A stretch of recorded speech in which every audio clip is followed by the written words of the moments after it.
आजची रेसिपी आहे पालकची भजी.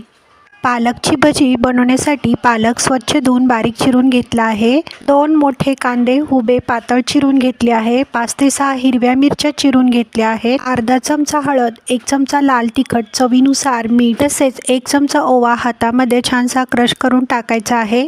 सर्व साहित्य हाताच्या साहाय्याने छानसे मळून घ्यायचे आहे. 2 पळी बेसन पीठ, 1 पळी तांदळाचे पीठ टाकले आहे. सर्व साहित्य पुन्हा एकदा छानसे मिक्स करून घ्यायचे आहे. गरजेनुसार पाणी टाकून पीठ छान मिक्स करून घ्यायचे आहे. गॅसची फ्लेम ऑन करून गॅसवर कढई ठेवली आहे. कढईमध्ये तेल तापत ठेवले आहे. 2 चमचे तेल पिठामध्ये टाकायचे आहे. भजीचे पीठ तेलामध्ये टाकायचे आहे.